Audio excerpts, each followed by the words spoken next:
What if I told you that the greatest story of transformation isn't found in history books, but in the contrast between Jesus' first ministry and his prophesied return? Two images, separated by 2,000 years, tell a revolutionary tale that's reaching its climax in our time. Picture this, a quiet morning in ancient Jerusalem. Religious leaders drag a trembling woman through dusty streets, her shame on display before the crowd. They throw her before Jesus, demanding judgment. But instead of condemnation, Jesus writes in the dust and speaks words that echo through centuries. Let him who is without sin cast the first stone. One by one, her accusers fade away, leaving her face to face with pure mercy. This wasn't an isolated incident. Throughout his 3.5-year ministry, Jesus consistently chose mercy over judgment. He dined with tax collectors whom society despised. He touched lepers when others recoiled. He spoke with outcasts when others turned away. This was God's heart on display, not a heart of condemnation, but of transformative love. Now, fast forward to today. Imagine Jesus walking through your city. He wouldn't be found in places of power or privilege. He'd be in homeless shelters, addiction recovery centers, and prisons. He'd sit with the broken, the rejected, the sick, saying, "Come, let's have church."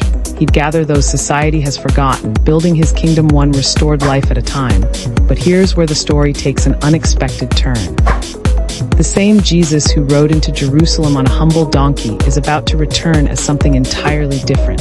The book of Revelation paints a stunning picture. A rider on a white horse, crowned in glory, wielding a bow, conquering and victorious. This isn't the suffering servant anymore, this is the King of Kings coming to establish his reign.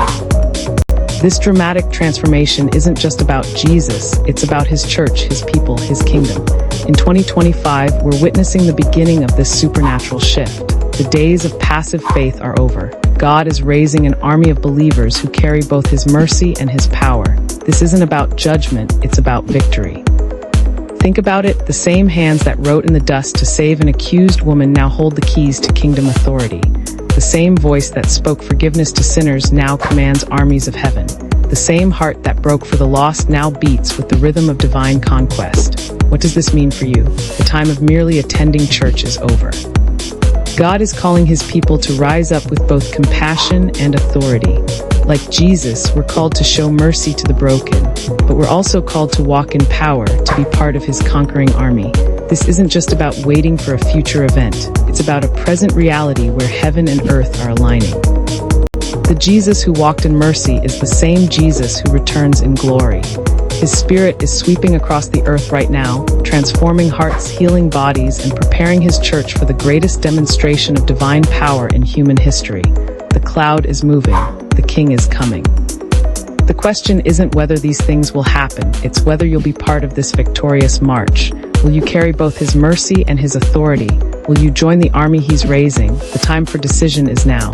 The King is calling and his victory is assured. The only question is, will you answer? Hello, it's Jimmy with Embrace Amazing here. Please don't forget to like and subscribe and hit the bell so you never miss out on new content. You can also check out our exclusive members only area on our channel, or you can go to our Patreon or any of our other socials to see the other things we do down in the description below. If you want to check out our blog and merch store, hit this button over here. And if you want to see another video by us, hit the button over here. Or please click below and subscribe and help YouTube push us in the algorithm and bring more people here to join our Embrace Amazing family.